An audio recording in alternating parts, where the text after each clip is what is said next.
নমস্কার বন্ধুরা, কেমন আছেন সবাই? মাঝে মাঝে দেখবেন রাত্রির বেলায় রান্না করতে একদম ইচ্ছে করে না, আবার কিছু তো খেতেও হবে। তাই ভাবলাম বিট গাজর দিয়ে আজকে পরোটাই বানিয়ে ফেলি। একসাথে তরকারিরও কাজ হয়ে যাবে, আবার পরোটাটা খেতেও ভালো লাগবে। চলুন দেখে নিই কেমন করে বানিয়ে নিচ্ছি। আর হ্যাঁ, আর একটা কথা, রেসিপিটি ভালো লেগে থাকলে অবশ্যই একটা লাইক করে দেবেন আর কমেন্টে জানাবেন কেমন লাগলো। আর চ্যানেলে নতুন হয়ে থাকলে সাবস্ক্রাইব করে রাখার অনুরোধ রইল। চলুন দেখে নিই।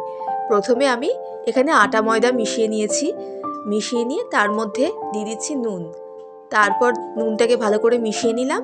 এরপর এর মধ্যে পরিমাণ মতো সাদা তেল ব্যবহার করছি, দিয়ে ময়ন দিয়ে নিচ্ছি।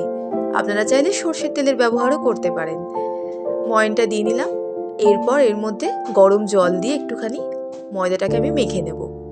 আমি আটা ময়দা মিশিয়েই করছি, আপনারা চাইলে শুধু ময়দা দিয়েও করতে পারেন। দেখুন ময়দাটা ভালোভাবে মেখে নেওয়া হয়ে গেছে। এরপর কড়ার মধ্যে তেল দিয়ে দিয়েছি, আর তাতে দিয়ে দেব গোটা জিরে ফোড়ন। ফোড়নটা ভালোভাবে জ্বালিয়ে নিয়ে তার মধ্যে দিয়ে দিচ্ছি রসুন কুচিটা দিয়ে ভালোভাবে লাল লাল করে একটুখানি ভেজে নেব। রসুন কুচিটা ভালোভাবে ভাজা হয়ে গেলে তারপর তার মধ্যে দিয়ে দেব একটা বড় সাইজের গ্রেট করে রাখা আলুটা দিয়ে একটু ভাজা ভাজা করে নেব। তারপর এর মধ্যে দিয়ে দিচ্ছি কাঁচা লঙ্কা কুচি। তারপর একটুখানি নাড়াচাড়া করে নিয়ে এর মধ্যে দিয়ে দেব গ্রেট করে রাখা গাজর। আমি এখানে একটা গোটা গাজর গ্রেট করে নিয়েছি মিডিয়াম সাইজের। তারপর দিয়ে দিচ্ছি একটা গ্রেট করে রাখা বিটটা দিয়ে ভালোভাবে মিশিয়ে নেব। এরপর দেখুন মেশানো হয়ে গেছে। এর মধ্যে দিয়ে দিচ্ছি পরিমাণ মতো হলুদ গুঁড়ো, আর দিয়ে দেব স্বাদ অনুসারে নুনটা দিয়ে ভালো করে এবার মিশিয়ে নেব।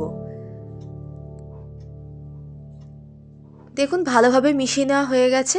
এরপর দিয়ে দিচ্ছি ভাজা মশলা। আমি এখানে বাড়িতে তৈরি করে রাখা ভাজা মশলা ব্যবহার করছি। গোটা ধনে, গোটা জিরে, শুকনো লঙ্কা আর তেজপাতা শুকনো খোলায় নেড়ে তারপর সেটাকে আমি পেস্ট করে রেখে দিয়েছিলাম, সেটাকে আমি ব্যবহার করছি এর মধ্যে। আর দেখুন বিট গাজরের জল পুরোপুরি শুকনো পর্যন্ত আমি ভালোভাবে রান্নাটা করে নিয়েছি। আর রেডি হয়ে গেল বিট গাজরের পুর।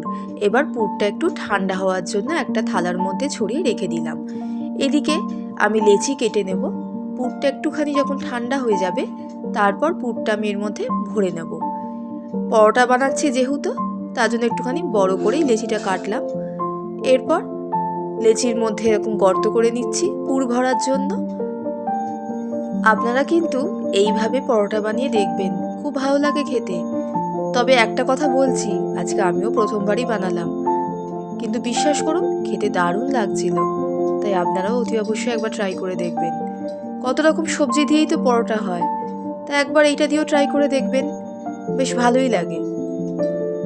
যাই হোক, দেখুন আমার পুর ভরা হয়ে গেছে। পুরটা এবার রেখে দেব ভরে।